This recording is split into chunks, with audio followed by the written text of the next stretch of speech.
Nathalie Vérac. Alors, d'un côté, on estime que vous n'avez pas suffisamment de traits pour être noir. Est-ce que dans la partie indienne aussi, on peut considérer que vous n'êtes pas peut-être assez clair ou bien vous n'avez pas suffisamment de traits pour être indienne? Oui, je n'ai pas suffisamment de traits pour être indienne. Déjà, j'ai pas les bons cheveux, puisque j'ai pris les cheveux de mon père. Donc ça, c'était un critère de rejet.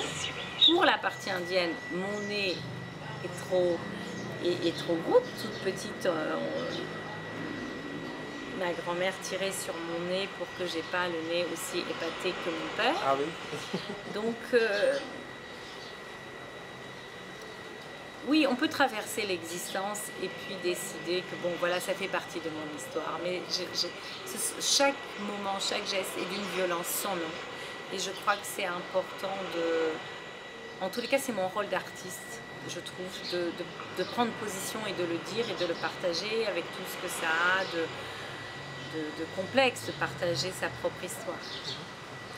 Et il vous est arrivé dans votre carrière d'artiste de jouer des rôles qui ont eu un effet cathartique sur votre histoire?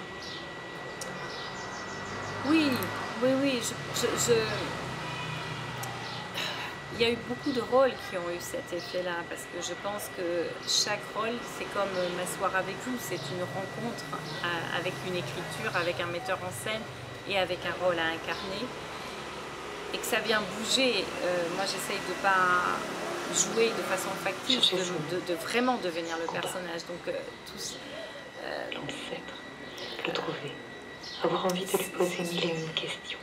J'ai essayé de maintenir, même quand j'étais comédienne en France, une relation avec la Guadeloupe, donc d'aller régulièrement travailler là, de travailler en Afrique et de travailler en Europe, parce que j'étais consciente de cette multiplicité. J'ai joué Bousman et Léna de Adolphe Hogarth, qui est un auteur d'Afrique du Sud, et Léna est un personnage qui erre dans la rue, une sorte de SDF. Cette violence-là, subissant la violence et les coups de son mari, ça a été extrêmement cathartique. J'ai joué le rôle d'une maman qui n'arrivait pas à devenir mère et qui perdait ses enfants. Ça a été très violent. La maman d'un enfant autiste. Donc voilà, il y a eu des rôles comme ça qui m'ont demandé d'aller chercher dans des émotions et qui venaient aussi me remuer profondément en tant qu'individu. Alors, et comment est-ce que, bon, finalement, vous avez pu surmonter tout ça?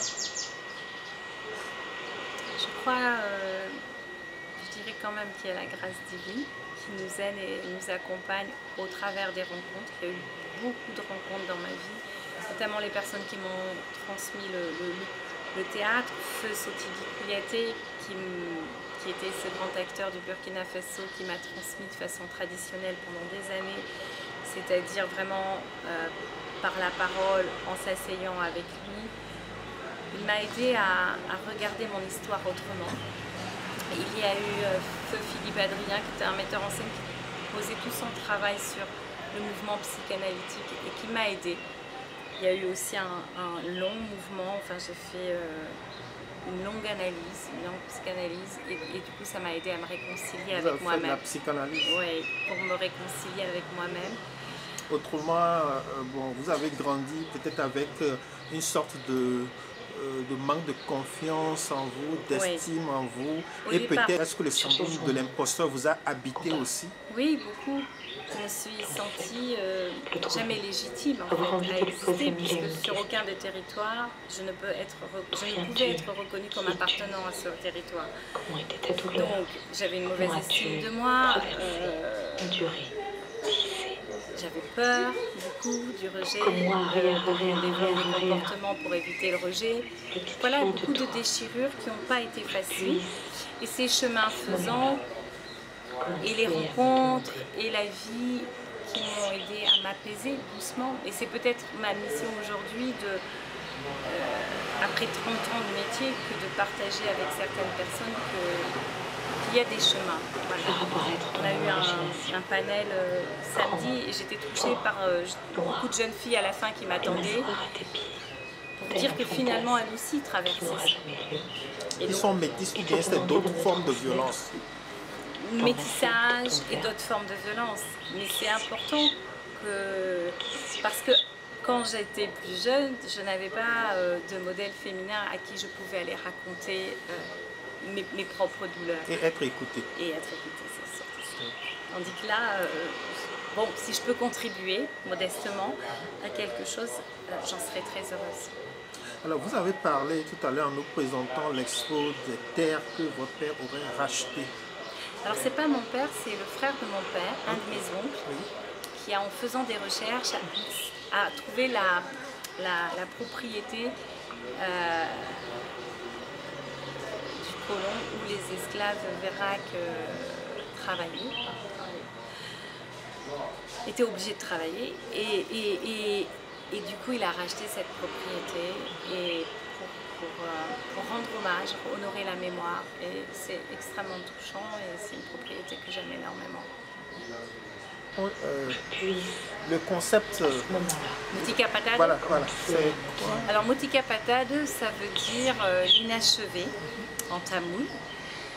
Et j'ai grandi dans une maison où, pour plein de raisons, mes parents n'étaient pas arrivés à tout terminer. Dans mon imagination. Et dans mon chemin analytique, on me renvoyait souvent que peut-être qu'il y avait quelque chose à achever pour devenir.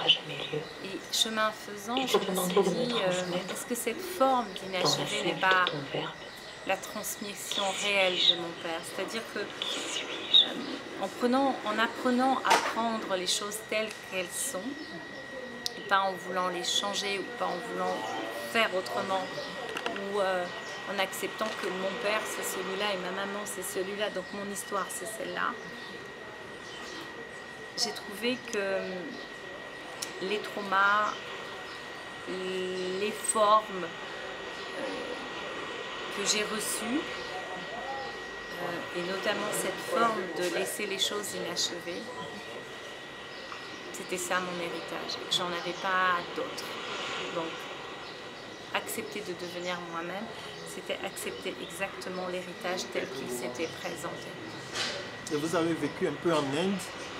Alors j'étais en Inde là, pour faire ce projet, je suis allée 2 mois en Guadeloupe et après je suis allée en Inde. J'ai pas vécu enfant, mais j'y suis allée. Donc vous avez toujours une connexion avec vos parents en Inde? Oui, ouais. Est-ce qu'ils vous accueillent comme oui, il faut, aujourd'hui il n'y a pas de souci. Aujourd'hui, je pense aussi, c'est que d'abord je suis une femme mature. Moi-même je me suis apaisée et aujourd'hui les échanges sont au bon endroit. Nathalie Vérac, merci beaucoup. Merci à vous, merci vraiment.